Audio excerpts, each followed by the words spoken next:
What I wanted to talk about today is actually another really important issue, and it's health and the health of our food. We are told by our authorities that you don't need to worry about pesticides in food because they're safe. They've been tested. Yes, there are residues. Trust us, we're the government. We have your best interests at heart, and these levels are safe. I thought it's actually quite an important issue because particularly in those days when I was head of the national body in Australia and in the international body, and studies would come out, like one which just came out yesterday, showing that if you eat organic food, you can clear pesticides out of your body within days. And the authorities say, yeah, that's fine, but you don't need to worry about doing that. Those levels that we all have are safe. So I wanted to look at the science. I think it's very important with all these things that we, instead of being emotive, we actually have a look at what the peer-reviewed science says. And I use the word peer-reviewed, published science in reputable scientific journals. They are the gold standard. They mightn't be perfect. It's a bit like democracy. Democracy mightn't be perfect, but I can tell you it's a lot better than all the other systems out there. It's the same with peer-reviewed science. It mightn't be perfect, there are issues with it, but it's better than systems that aren't peer-reviewed. What is peer-reviewed? It means that it's other experts have looked at that research and checked it to see if there are faults in it, if there are facts. You've got another body of experts that looked at that paper and said it's okay, and on that basis now it'll get published in a journal that publishes those sorts of papers that reach a certain scientific level. And so that is what I started looking at to decide, on the whole issue of pesticides in food to see, is it safe?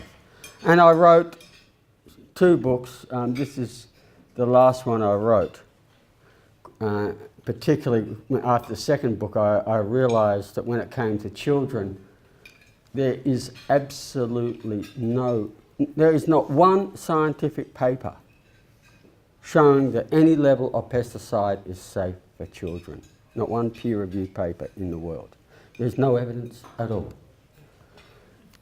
So first I just want to start with one of the major issues that we have on the planet, and the World Health Organization calls it the global epidemic of non-communicatable chronic diseases. And I won't read all that out. You can read out much quicker than I can, but essentially what it's saying is that one of the major causes for illness, but particularly death, amongst people in the world are these non-communicable diseases like heart disease, cancer, stroke, diabetes, and so on. And it's growing. It's not getting less. Despite all our medical advances, this is occurring more and more and affecting more and more families. For instance, you cannot catch cancer by sitting next to someone with it, or stroke, or heart disease, or autoimmune diseases, which are on the rise. Alzheimer's disease, which is an epidemic at the moment in various stages of it.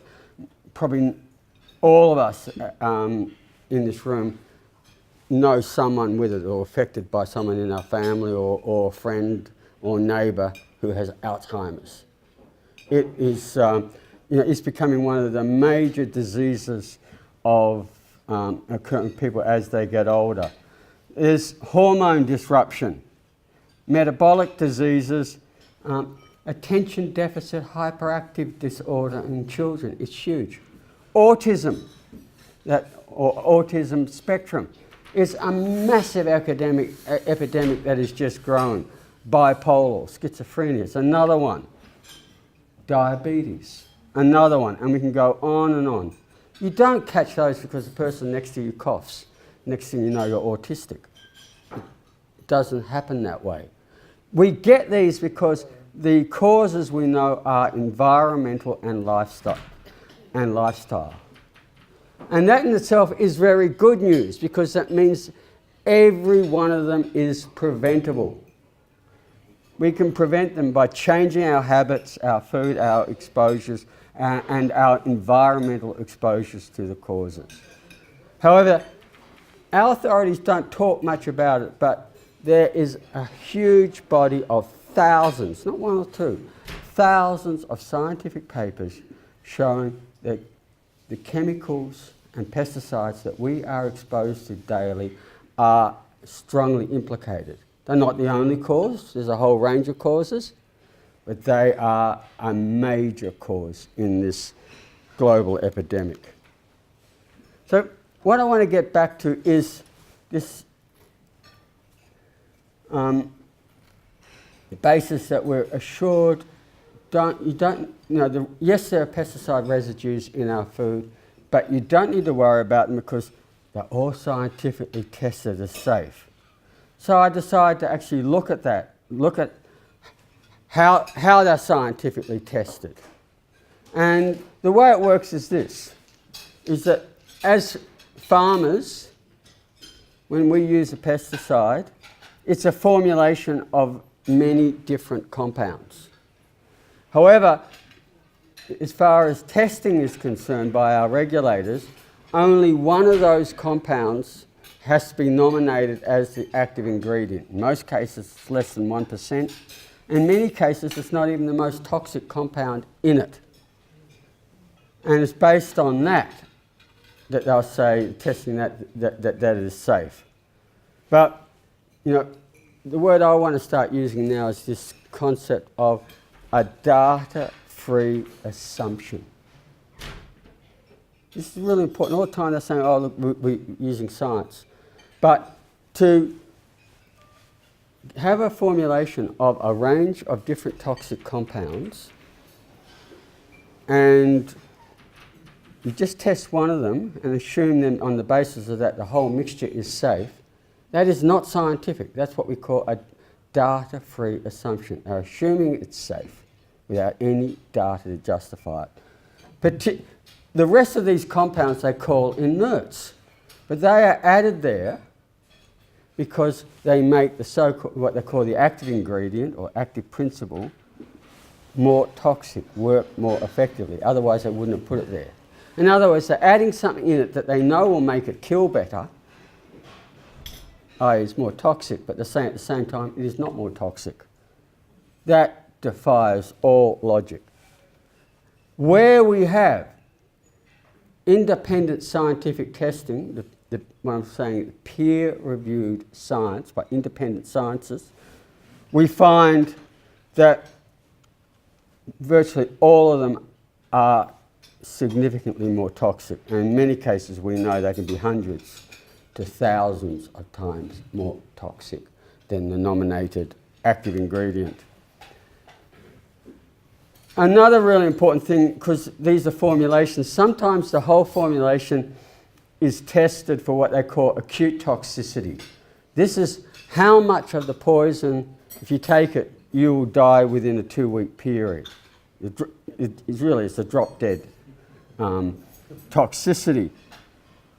So, but the reality is that tells you nothing about the vast majority of diseases. All the diseases I mentioned before, they're not drop-dead diseases. How do you find out if this thing will give you cancer, or heart disease, or diabetes, or cause autism in children, or cause autoimmune, will affect the thyroid, and so on, if you don't test for it? How do you do it? Because the fact is, and this is, we have, in the US they have 1,400 registered agricultural chemicals. In Australia we have over 7,200. And not one, I'm going to say, not one has been tested for children's health, reproductive effects, birth defects, cancer, developmental neurotoxicity, which I will talk more about, epigenetic mutations. Remember I talked a little bit about the epigenome before, This is a really important area of science. Basically, everybody, they're looking for genes to say this gene might cause you cancer, this one might cause you this. We know just because someone's got a gene that might increase cancer, you don't get cancer. Epigenetics is what turns a gene on or off. It's like a dimmer switch. Now, with the right environmental conditions, you can turn that dimmer switch down. You might have that gene, but you won't get cancer. But another compound can turn it on and give you cancer. Epigenetic effects are really important, and we know that many of these chemicals adversely affect the way the epigenome works. And that includes the way it affects your immune system and metabolic system disruptions. The fact is, not one formulation for any pesticide anywhere in the world has been tested for any of these things, and it's formulations that are used. So not one chemical that is used by farmers out of a bottle has any testing at all. So for them to say, oh yeah, look, it's all tested, it's a lie. It's false.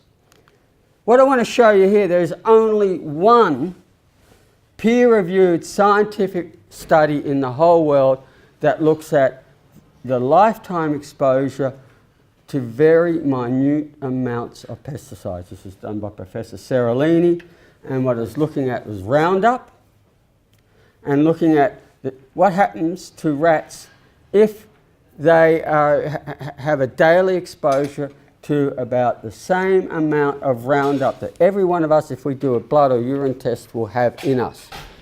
Roundup's a new DDT. We're finding it everywhere, including in breast milk, in honey, in you name it. It is there. It's all through the environment. And they say, look, it's in really small amounts.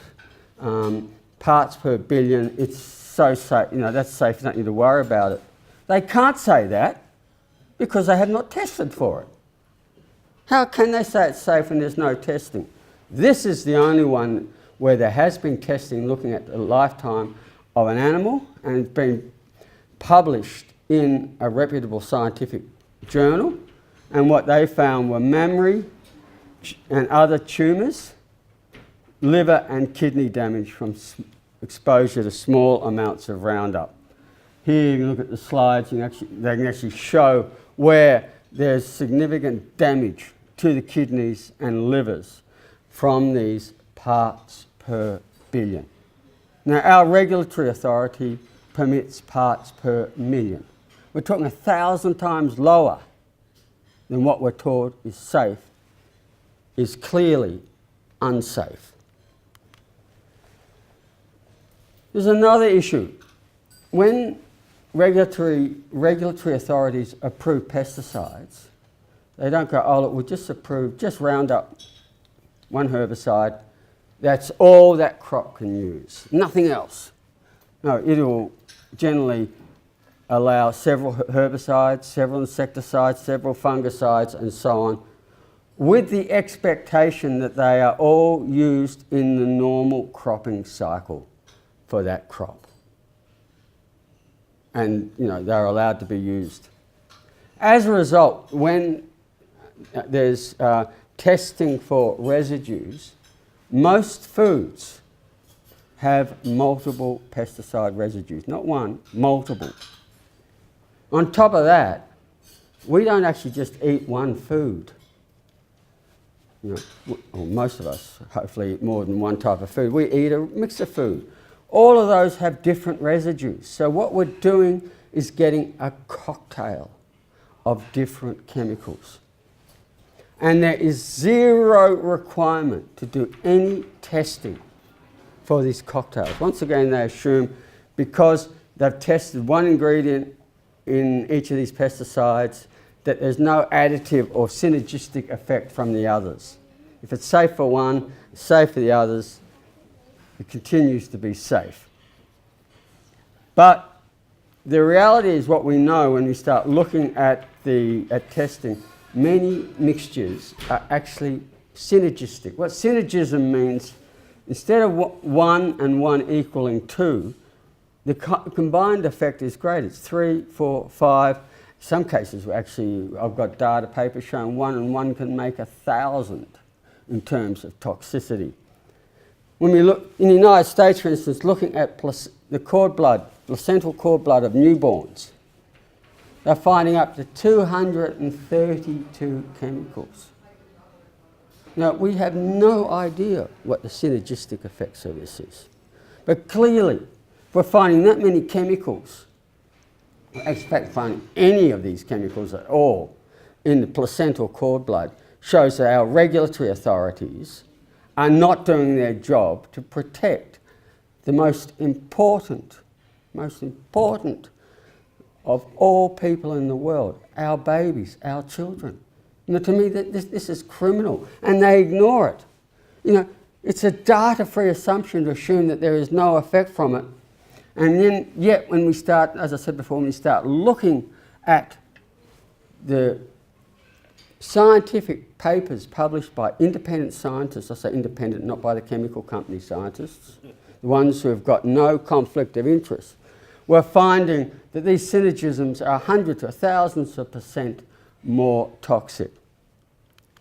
And then this brings me to one of the issues that is really important to me. The newborn, the fetus, the developing embryo, the newborn and growing children in regard to their toxicity. There is zero testing for it. When they test, they do the animal experiments, they use young adults. They do not use babies, young growing children. So we have no data at all. But where we have, once again, the independent testing, this data is very, very disturbing. The fact is, what we're finding now when we're looking at the fetus and the newborn and up to, in children up to age 3 or 4, they don't have the same enzymes in their livers that we as adults have. They cannot detoxify these poisons. So the evidence shows there is a zero safe level. Any amount will cause damage. And then I want to get to the other one. We're hearing all the time, oh look, you don't need to worry about the amount of pesticides, you'd have to eat a truckload. Now that might be right for the drop dead amount, you know, the amount of poison to drop dead. But it is not right for when it comes to a whole range of poisons, and particularly when it comes to how it affects the hormones. Rochelle talked about her issue of hypothyroidism, or in this case, sorry, Hashimoto's disease, which is actually a surprisingly common disease where the autoimmune disease that attacks the thyroid. And there's a whole range of them. But all these hormone diseases of the hormone system or endocrine system, what we find is a lot of chemicals, when they start getting down to really low levels, parts per billion, parts per trillion, start to act like hormones. Because our hormones are in our body at these sorts of levels, and we have, each of our cells has these little gates on them called hormone receptors. Now, when a chemical is at a large level, it can't fit into this gate. Best way to think of it is like a lock and key. If I've got a lump of iron bar and I try to stick it into a lock, it won't work. If I can work that down to a thin little aluminium wire and I've got a little bit of skill, I can lock pick it and get in. Or I can just stick the wire in there, stop anyone else from putting a key in and never be able to open it, so the lock doesn't work. I'm disrupting the lock. We call that endocrine or hormone disruption. And many of these chemicals, when they get down to parts per billion and parts per trillion, operate in that way. So I'll give you an example of a part per trillion. If I have 3 Olympic-sized swimming pools of water and I put in 1 drop, that's a part per trillion. So when people say, oh, it's too low to cause any problems, no, it's not too low. A part per trillion is not too low. And as a result, there's a whole range of times when it can cause trouble. So particularly once again when we start talking about the fetus, newborn, and then children when they're going through puberty. Those changes in the body, say if the fetus wants to develop eyes or arms or the endocrine system or reproductive system, what happens is a few drops of hormone in parts per trillion goes into the cells and turns on the genes to start developing normally. It's that sensitive. Now, if we have a chemical that mimics it at the wrong time of development, it disrupts that process. It sends a signal to develop when it shouldn't, or it blocks the signal to develop. And it's the same when children are growing. There's special times where these small amounts of hormones are needed. Puberty is another time when these small amounts of hormones are needed to develop normal reproductive processes and organs and develop into a mature human being or mature animal. These small amounts disrupt it.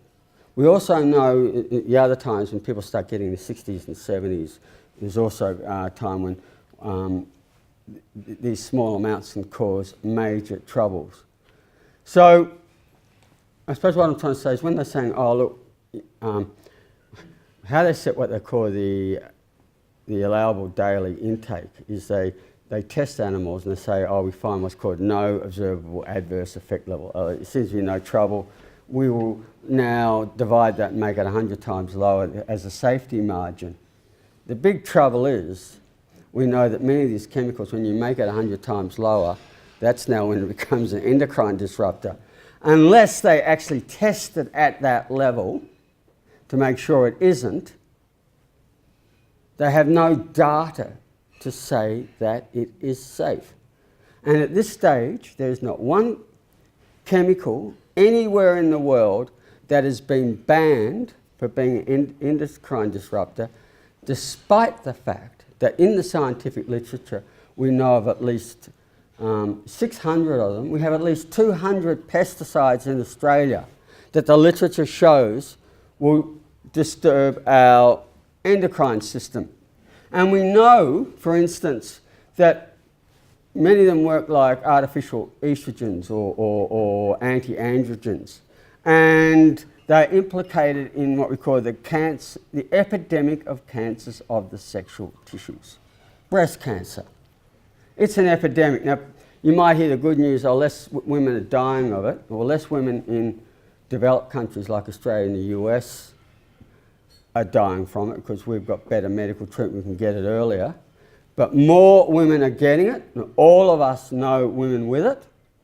But if you're not lucky enough to be born in Australia or UK or Europe or US, your chances of surviving are getting worse and worse. The mortality of women on breast cancer is increasing. Same with ovarian, cervical, endometrial cancer is another one. And in men, prostate cancer.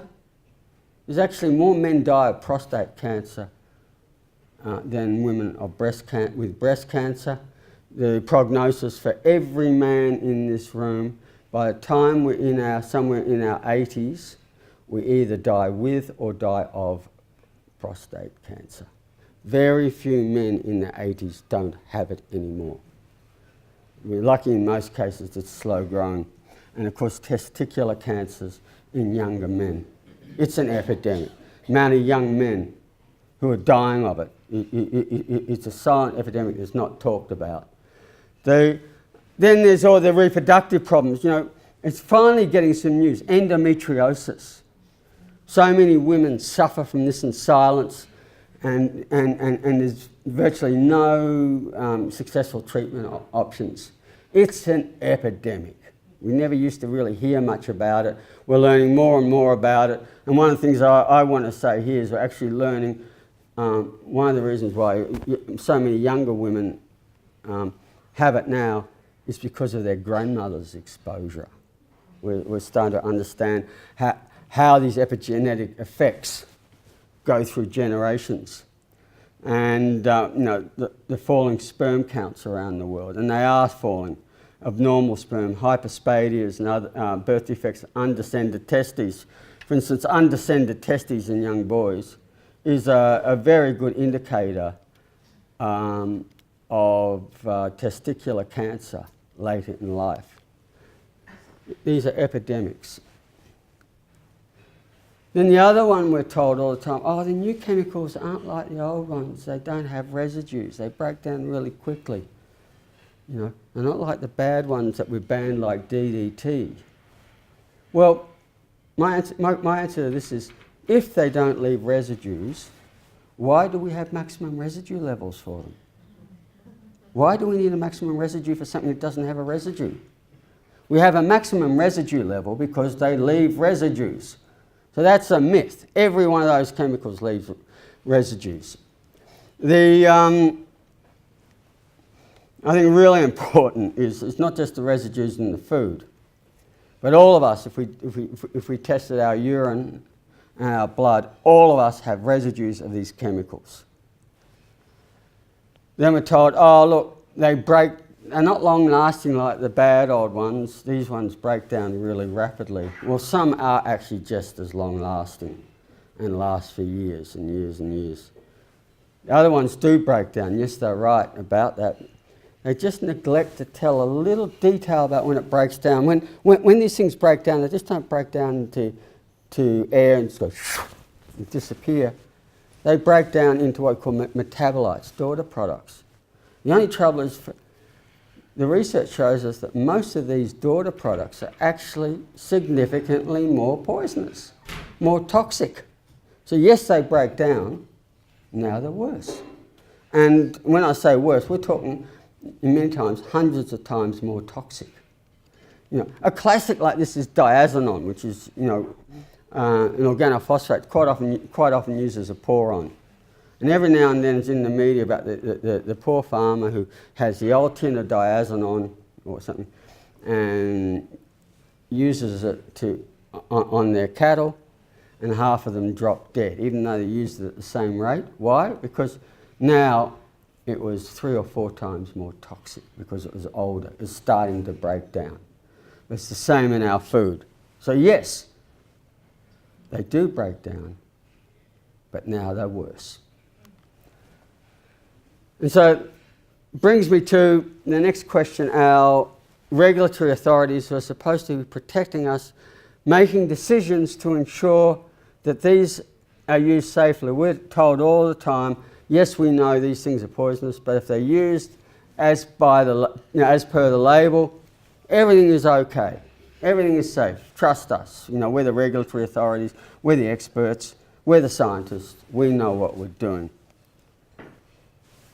So I looked at that because what I could not understand is I had in front of me hundreds and hundreds and hundreds of scientific papers showing me how dangerous these chemicals were, and yet at the same time reports from the APVMA in Australia, the US EPA in America, and the European Food Safety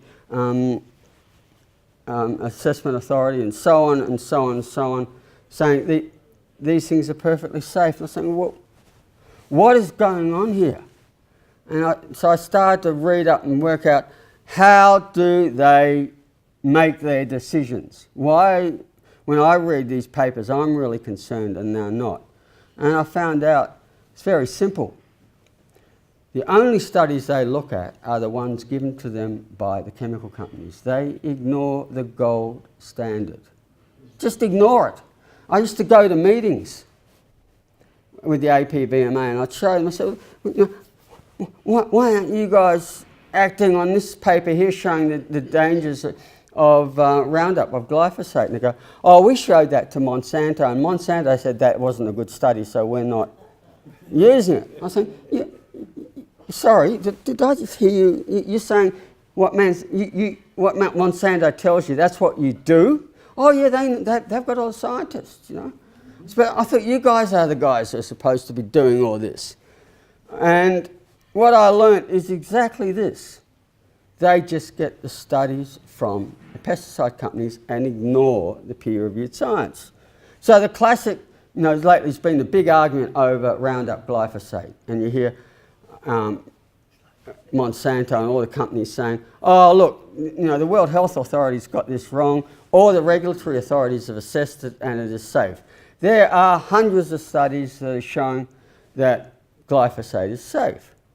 So we have gone to them and said, okay, this is really interesting. Where are they? You're saying there's hundreds of studies showing it's safe. Where are they? Can we have a look at them? Oh, no, you can't. These are commercial in confidence. They belong to the pesticide companies and we can't release them. I said, hang on. It doesn't matter if they're commercial in confidence. This is a public health issue, and we have a right to know what studies you're using to determine what you're saying we can be exposed to is safe, and how you make your decisions on it. Oh, no, we can't let you do that, so they won't release them. And so what we learn is that behind closed doors, the only studies they look at is what is given to them by the industry. On top of that, then we go, but who sits around the committees that make these decisions? Who are the scientists and what are their qualifications? And we learn that amongst those scientists are a high percentage of them that are either employed or get funded by the pesticide companies. In other words, their jobs rely on the pesticide companies. That's their income. That's a conflict of interest. So here we have what we call a regulatory system. Here we have unpublished studies that we cannot see being used as the basis of food safety by the very company, representatives approved by the representatives of the very companies that make a profit out of it. Is that a good regulatory system? Does that look like that's transparent and fair? Or the answer I would use, that is a classic recipe for corruption. It's the foxes in charge of the hen house. The other one we learned too is what we call the revolving door. So many of the pesticide executives end up getting jobs in the regulator, and quite a few of the regulators, after they've approved various pesticides, end up with these really nice senior vice president jobs in the pesticide industry and vice versa. That is, we have a word for that, by the way, now. We call it regulatory capture, where the regulator does the bidding of the industry and not of the people they're supposed to protect. The Banking Royal Commission is a classic example of that. The two regulators, they were really tough on bankers, weren't they? Oh, mate, they taught those bankers a lesson, and bankers were really well behaved. And thank God the Royal Commissioner has allowed now them, given a whole lot of recommendations, and these same lovely regulators now are going to do what they've always done and make sure the banks are honest. Everybody's going to be happy. Regulatory capture, the word is. The industry owns the regulator, and we, the taxpayer, pay for regulators that do industry's bidding. That is what we see. And so what I want to say there, and this is a really important thing, is that this lack of a transparent system is a classic recipe for corruption. And I believe as the public, we have a right to know. We want to know what studies they're using. That is a really important thing, and how they reach the decisions on those studies. And until that happens, we really need to question them. We really need to make sure that regulatory systems are fully open and transparent. They're not using unpublished industry data. And I can tell you where we've got this industry data, where it's been leaked to us, in some cases through freedom of information. We've got it. Most of it could not be published in peer-reviewed literature. And most of it, when we've taken it and looked at it and given it to independent toxicologists, show evidence of more harm not safety. That's why they don't want to release it. We've got to make sure that the people who sit in those committees have no financial or other conflicts of interest with the pesticide industry. We've got to make sure that the only studies used are the gold standard, independent, published by independent scientists, peer-reviewed in reputable scientific journals. And until that's done, really, this current regulatory system just will continue to be seen as a recipe for corruption. I want to end on this last bit, which I think is really important, because it's one thing to talk about why we need a perfect system on paper, but for me the most important one is our future as a species. And the question I ask people, what sort of species poisons its own children? Because that's what we're doing. And I can talk on it in many ways. I just want to talk about a really important one called developmental neurotoxicity. And what that means is that these are nerve poisons that damage the normal development of nerve cells. Our biggest collection of nerve cells is our brain, is inside our head.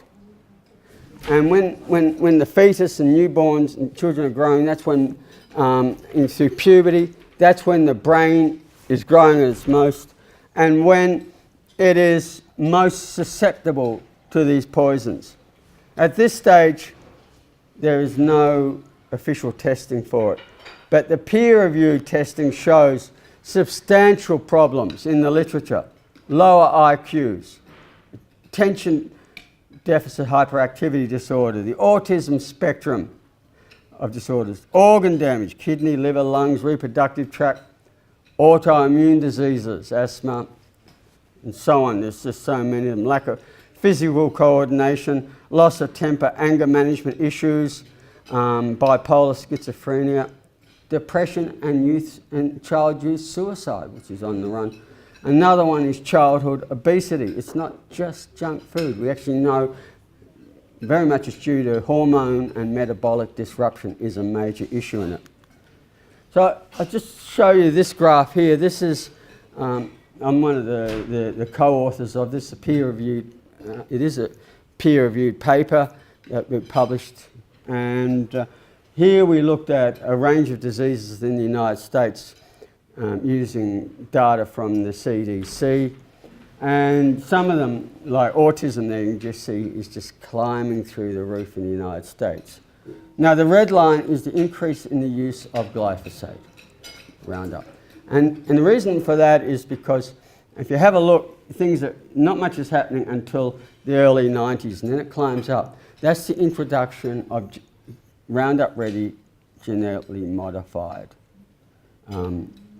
soy and corn. And the use of glyphosate, of Roundup, just skyrockets.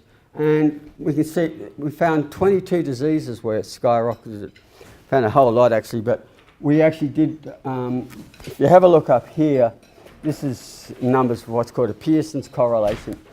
I'm a bit tired, sorry.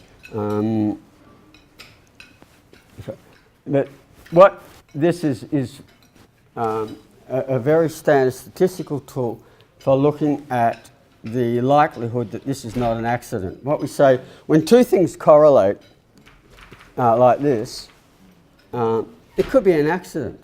That might be mobile phone sales in Finland.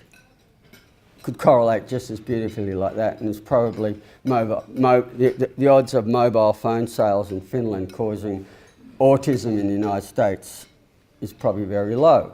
So we say correlation is not causation. But correlation is a very useful tool to see if there is an issue. So it's very much used in the medical industry looking at drugs, for instance, and they see a correlation between increase in various medicines and increase in side effects and diseases. And it's the first tool, and then from there, if there's a strong correlation, it is further investigated to find the actual cause or biochemical pathway. So the word for this is actually Pearson's correlation cofactor. The correlation here shows that the probability that these are an accident, that glyphosate does not have a role in the increase in autism, is 1 chance in 10,000. That is an extremely high correlation. Of course, in the media and stuff, we get pilloried by Monsanto and all these other things saying, you know, doing everything possible to rubbish us. They couldn't rubbish our data. Our statistical work was spot on. So they couldn't find a fault in that, so they just rubbished us. It's a correlation. But anyway, not a few years after we published that, out comes a really good study showing the causation, the actual biochemical pathway. And what you see here is with glyphosate, what it does to developing nerve cells. That's a normal nerve cell developing. Add a bit of glyphosate and you can see it's not developing properly. Same thing again. Just as it develops properly, this is underdeveloped. The nerve is not developing. And so on. You go to this division and you have a look at where you've got a small amount of glyphosate, those cells aren't growing. You aren't getting all the connections that you should get, you know, particularly when you talk about the brain. What is really critical about this is this effect is not reversible. You can't undo it. Once it's done, it's done. The good thing is now we're learning about brain plasticity and how to grow new neurons. So we can, with the right diets and treatments, while we can't undo that damage, we can get new areas grown in the brain so we can give these children a normal life.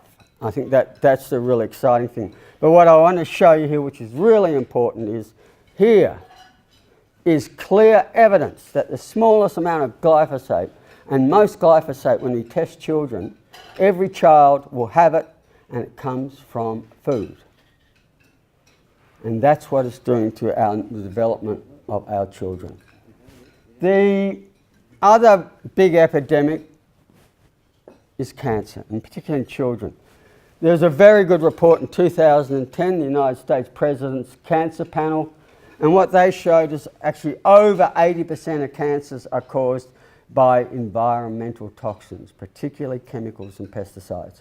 I know there's a lot of talk about this gene, that gene. We know that the genes, in particular what we call oncogenes, have an effect. But we equally know, and this is really important, just because someone has got these genes does not mean they get cancer. And I'll get back to that whole issue of epigenetics.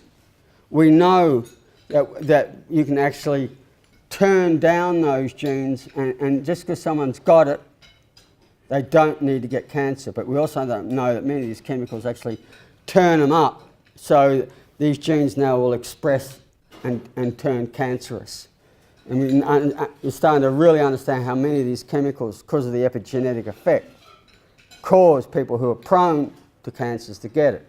It's the reason why, not everybody who smokes cigarettes gets sick, gets cancer. My grandfather smoked every day of his life from 7 years old to, he died in hospital after a hip operation. Nothing to do with lung cancer or anything like that. There's lots of examples of people who've smoked all their lives and done fine. On the other hand, we've got friends who are buried in their 30s who died of lung cancer from smoking. We really understand that the environmental effects are equally important as the genes, in many ways more important. But that's good news. That means that and I think this is what is really important here, that means by reducing these environmental factors and eliminating them, we could eliminate 80% of cancers. Tell me, what other public health outcome could do that? And why aren't we doing it?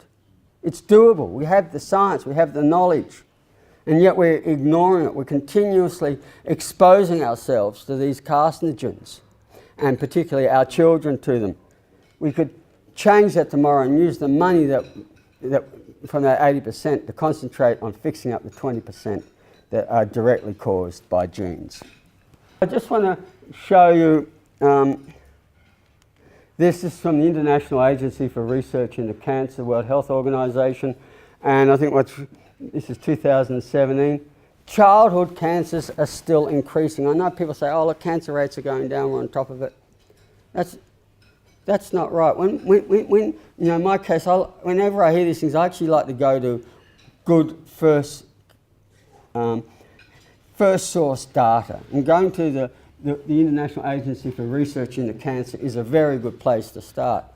Now, cancer's increasing at 13%. That's an epidemic. That's terrible news. This is once again that paper we published, and here we looked at a range of cancers and the increase in the use of glyphosate. That's the red one. That's the increase in GMOs. The green line was the trend line for these cancers before the introduction of glyphosate. Once again, this is a 1 in 10,000 chance. I've got a lot of slides of cancer. I just picked these ones, and this one in particular because bladder cancer is one of the ones that the World Health Organization found, you know, for glyphosate.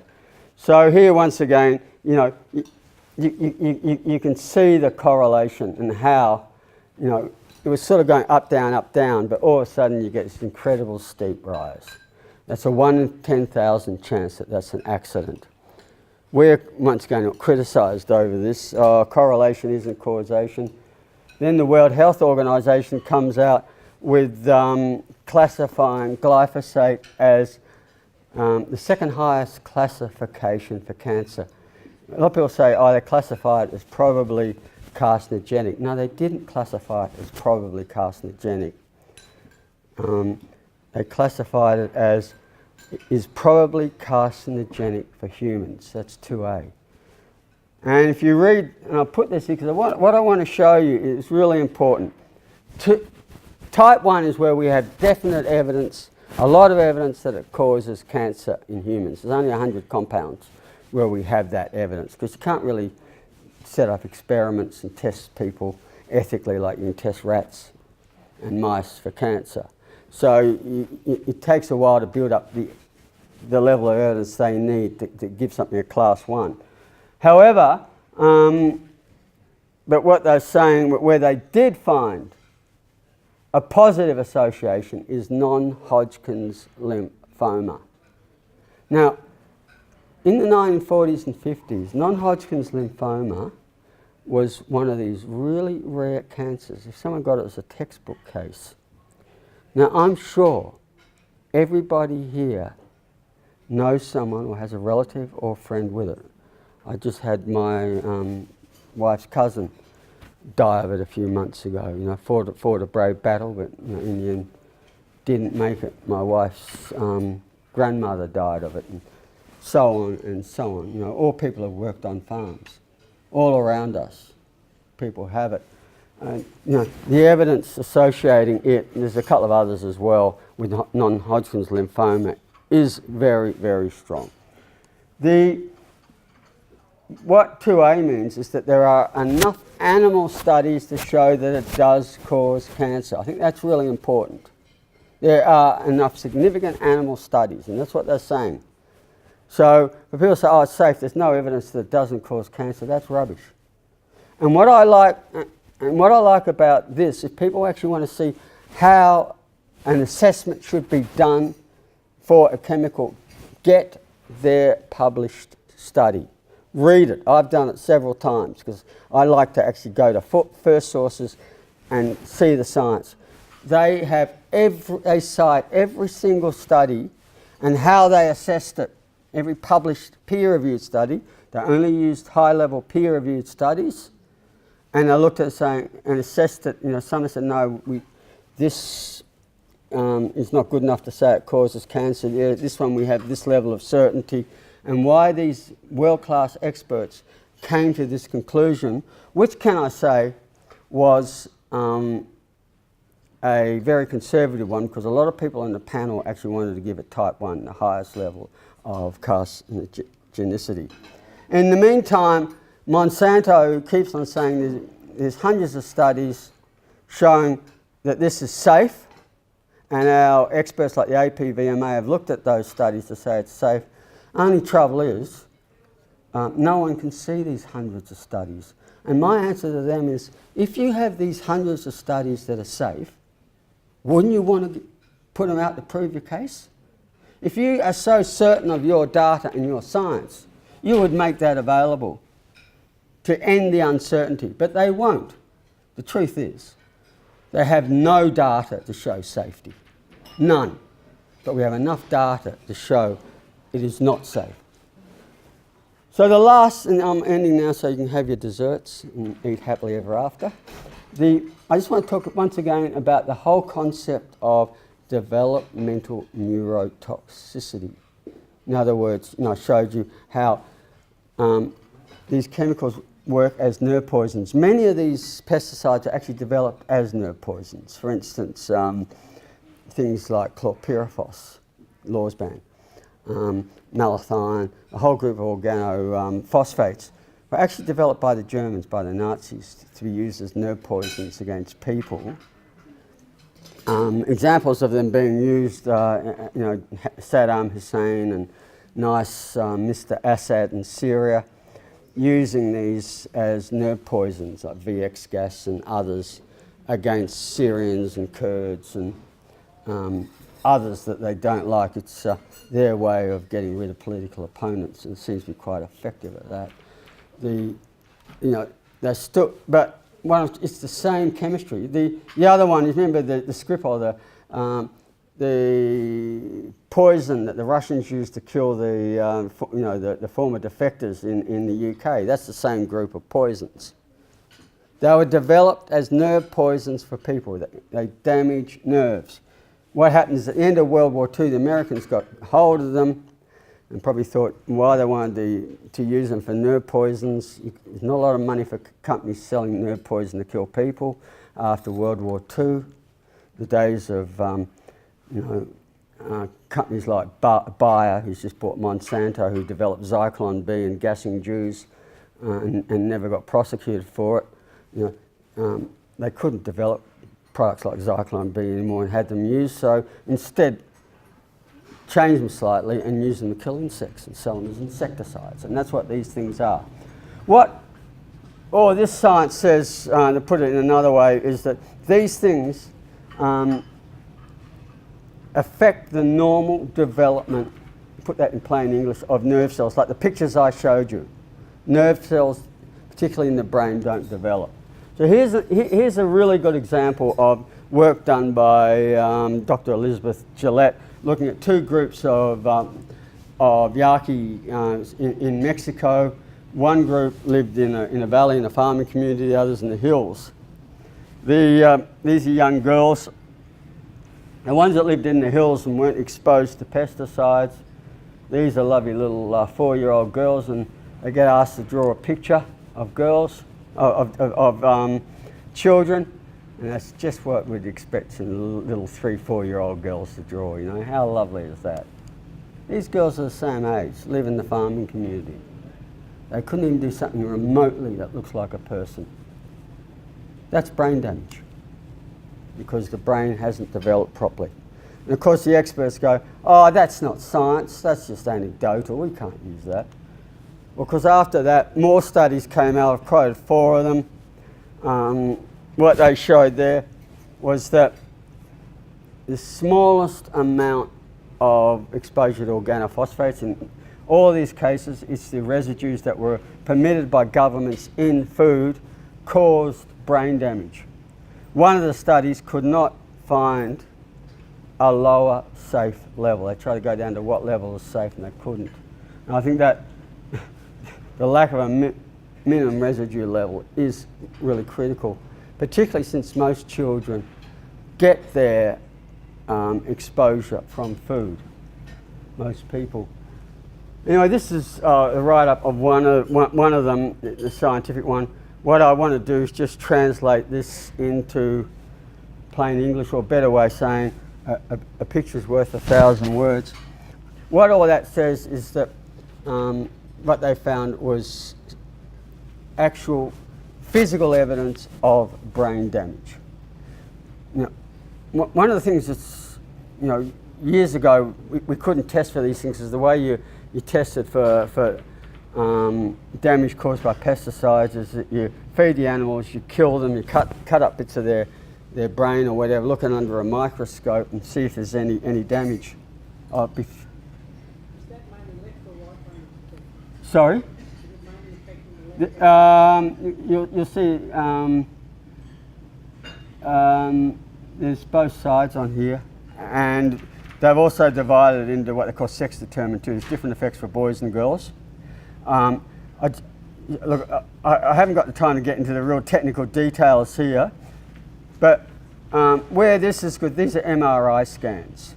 And what they could see is clearly show is the reasons in the brain of children whose mothers, they got their exposure to chlorpyrifos because their mothers ate what was regarded as a healthy American diet that had bits of this pesticide that were allowed, and as they developed, this causes damage, brain damage. And to me, this study alone should be enough to have this chemical banned, and they're trying to get this chemical, but we actually know with a whole group of them, and it was almost banned until Donald Trump got in and Scott Pruitt and Dow Corporation that makes it got the ban overturned. However, a court case happened at the end of last year to reverse that, and there's another court case. The Americans are actually suing the US EPA to get it changed. Actually, what's happening all around the world, except for in Australia now, Europe, and in America, I should say, and other countries, is that citizens now are taking on regulators and suing them for not doing their job. And so this will be banned, not because of government, but because groups of concerned citizens and scientists are now taking governments to court. So I suppose what I really want to talk about is this. One, this was just published yesterday, but I've got heaps of them, showing that eating organic food, you can significantly reduce the amount of pesticides in children. So it's doable. These things are avoidable. And people say, to me, organic food is so expensive. How expensive is this? You can't undo it. How expensive is it that we are getting a whole generation of children with neurological problems, with behaviour problems, with learning disabilities, with autism, ADHD, you can go on and on and on, and we know the cause, we have the science, and it's being ignored by governments. Governments won't do anything about it, concerned citizens are, but I suppose what I want to say is that and one of the ways we can force this change, one of the most powerful weapons in the world, is our wallet. And if we start making buying decisions that we say, this type of food is unacceptable at any level, we drive markets and we reward those farmers who are prepared to produce food and the right food, we will get change. And so I want to end on that, because to me this actually that makes me really, really angry as a parent. I think as a parent, the most important thing that we can do in life is give our children and grandchildren the best start possible in life, and I just find that they're being denied that, and it's because of government, and not even because of parents, because parents don't understand this. They're told by the governments they trust everything is okay. Everything is not okay. But we, and I think this is the really important thing here, instead of being powerless, we can do that change. And I think one of the things I want to get across here is we as farmers, really importantly, can start making that change, changing our farming systems, looking at how we can produce food that doesn't have this in it, that we can actually lead it and work with enlightened consumers and build new markets, new models, the healthy food, the well-being of our customers, but also in the same time our well-being as farmers for our communities and ourselves. Thank you.